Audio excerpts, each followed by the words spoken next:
Over these last years of my life, as I've gotten older, as I've grayed, I've had an experience of nostalgia in my Christian life. What do I mean by that? An experience of nostalgia.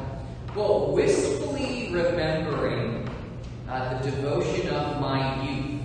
Wistfully remembering the devotion of my first year at seminary college. Wistfully remembering the devotion of my first year of priesthood. And in the midst of that, remembering being paralyzed with regret.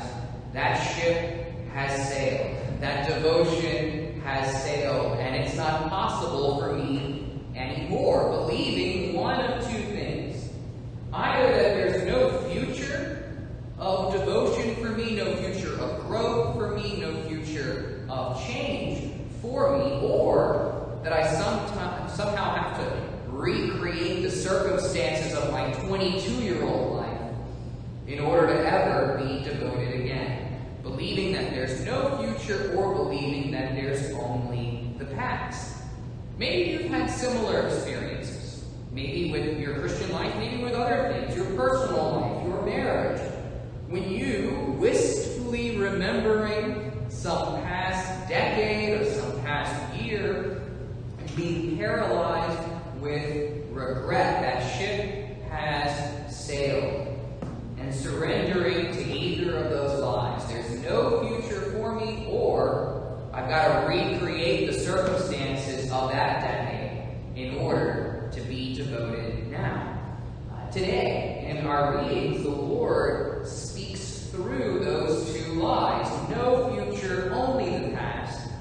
And he says, hey, there's a third option. And that third option is resurrection. God the Father raises Jesus from the dead. He doesn't give him back his pre-crucified life, resuscitating him, but gives him a glorified life, a risen life. And the Lord speaks that word to us today, too. If he has done that for Jesus, he will do the same for us. We have a future, which is not a resuscitation of our past, but which is a new life. Let's look at our readings today and see what insight the Lord offers us. First, let's look at the context of our first reading. Our first reading from the prophet Zechariah. Well, Zechariah is prophesying after the two exiles of Israel. Israel had been conquered by Assyria and exiled. They were conquered by Babylon and exiled. The temple was destroyed. And finally, the Persians take over, and Cyrus of Persia, Darius of Persia, they say, hey, Israel, go back home.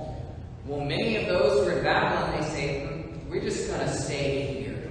There's no future for us in Israel. And those that do go back, as they're confronted with the destruction, as they begin rebuilding the temple, all they can think about is the former glory of the temple. They mourn and they weep over the past, over what used to be. So some of the Israelites say no future, some of the Israelites say, there's only the past. And God, through Zechariah, speaks to them and says, your king shall come. I'm not going to resuscitate your past. I'm not going to resuscitate David or Solomon.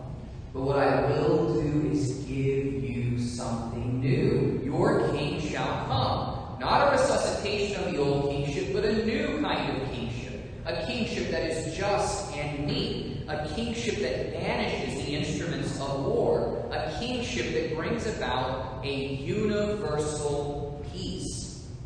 God speaks to Israel and asks her, are you willing to let go of this paralyzing regret that brings death for the new life that I will give? We see that also in the resurrection. Again, like I pointed out, God doesn't restore Jesus to a pre-crucifixion life. It's like, oh, Jesus, look, we're back at Palm Sunday. No. He gives him a risen life, not a resuscitation of his past, but a new life. What does this mean for us? Well, we can, wistfully remembering our past, be convinced that we've got to repeat it in order to be devoted in the present, or be convinced that there is no future for us.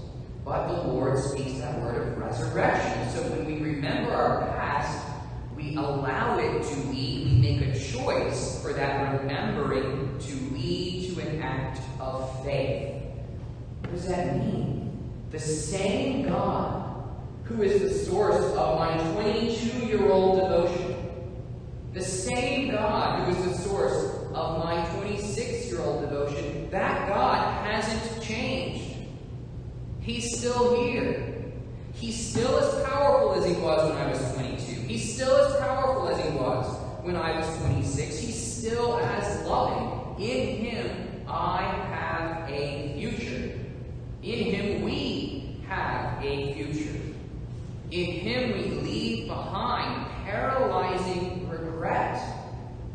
We leave behind hopelessness. He does not resuscitate some past life of ours, but gives us a new risen life. In particular, where can we have that conversation with God? Where can we hear him speak those words to us? Leave behind paralyzing regret for a risen life. I think especially in adoration, our second Sunday adoration here at St. Leo's, in the quiet of prayer, having that conversation with God. What keeps us away from him? What keeps us away? What are the obstacles to us being present at that second Sunday adoration? Maybe we've never been before. Well, no problem. I'm not taking roll at the door. Maybe we don't have time. We'll come for just 5 minutes. Maybe we think we're not holy enough. Well, it's a motley crew here on Sunday afternoons.